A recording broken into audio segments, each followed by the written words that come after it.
మన ఆంధ్ర రాష్ట్ర ప్రజలకి నిజంగా మతిమరుపు అనుకుంటా. మర్చిపోయే ఉందనుకుంటా. ఎందుకంటే, ఒకప్పుడు ప్రత్యేక హోదా మీరు రాపోతే నేను పోరాడతాను, నేను పోరాడతాను, నేను పోరాడతాను అని చెప్పి ఆ పార్టీ, ఈ పార్టీ అన్నీ పోరాడేసి చాలా హంగామా చేసేసారు.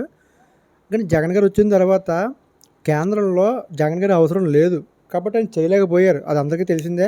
పోనీ ఒకవేళ పోరాడినా అది అంత వల్ల ఉపయోగం ఉండదు. ఎందుకంటే కేంద్రం దాని వరకు తగ్గదు. ఎందుకంటే ఆల్రెడీ అక్కడ ఎంపీలు ఉన్నారు.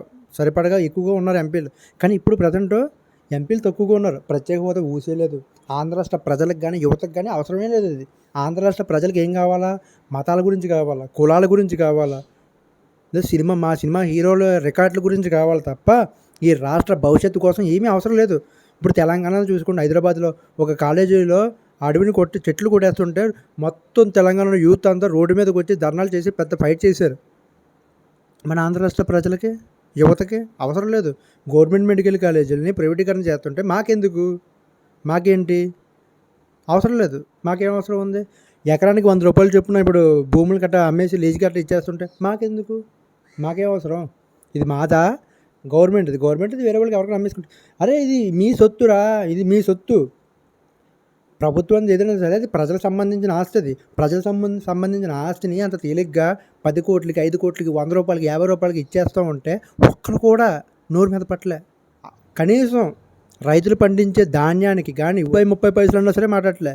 ఎవరికైనా ఏం కావాల్సిందంటే ఓజీ కలెక్షన్ ఎంత కావాలి? మాకు మా ఓజీ సినిమా ఇన్ని కలెక్షన్లు కొట్టాలి. లేకపోతే మా హీరో ప్రభాస్ సినిమా ఇన్ని కలెక్షన్లు కొట్టాలి. ఇన్ని కలెక్షన్లు కొట్టాలి. ఇది మన ఆంధ్ర రాష్ట్ర యువతకున్న ప్రజెంట్ టార్గెట్ అంటే ఏదైనా ఉంటే ఇది. నేను మీ ఇంట్లో నాన్నగారికి గానీ, అమ్మగారికి గానీ, లేకపోతే ఇంట్లో పేదవాళ్ళు ఎవరికైనా సరే డబ్బులు ఆపరేషన్ అయ్యి ఆరోగ్యశ్రీ మీద వైద్యం అందించాలంటే డబ్బులు ఖర్చు అవుతుంటాయి. దానికి బదులు ఆరోగ్యశ్రీ అనే ఒక పథకాన్ని ఈరోజు పూర్తిగా నిర్వీర్యం అయిపోతుంటే ఎవరు మాట్లాడరేంటి? ఎవరికి చెప్పుకుంటారు రైతు అనేవాడు నోరు మెదపడు. రైతు బిడ్డగా కూడా మీరు నోరు మెదపట్లేదు. యువత కూడా నోరు మెదపట్లేదు. అక్కడ విద్యలోని, వైద్యంలోని, ఇటు వాణిజ్యపరంగా అన్ని రకాలుగా కూడా మీకు నష్టం జరుగుతున్నా కూడా మా హీరో సినిమా ఇన్ని 1000 కోట్లు కొట్టేయాలా, 2000 కోట్లు కొట్టేయాలా మేము గొప్పగా చెప్పుకోవాలి. ఎందుకు వచ్చిన కలెక్షన్లు ఇవి? ఓ పక్కన రోడ్డు సైడ్ ఉన్న ఫుడ్ కోర్టులు అన్నీ కొట్టేస్తా ఉన్నారు. అటు వైజాగ్ కానీ, అనకాపల్లి కానీ ఇలా కొట్టుకుంటూ వచ్చేస్తున్నారు. మరి రోడ్డు సైడ్ బళ్ళు అమ్ముకునే వాళ్ళు, చిరు వ్యాపారాలు చేసుకునే వాళ్ళు, వాళ్ళతో ఉండే మధ్యతరగతి కుటుంబాలు ఇంక ఎలా బతుకుతారు? ఎక్కడికి పోతారు వలస? కనీసం ప్రశ్నించడానికి కూడా నోరు రావట్లేదు. చదువుకోవడానికి ఫీజు రిమెంబర్స్ అడగడానికి నోరు రావట్లేదు. కాలేజీలు ప్రైవేట్‌గా ఆపడానికి నోరు రావట్లేదు. దేనికి నోరు రావట్లేదు ఎవరికైనా. ఎందుకనంటే మా నాయకుడిని మేము నోరు బయట పెట్టుకోలేం. ఇదే పందా.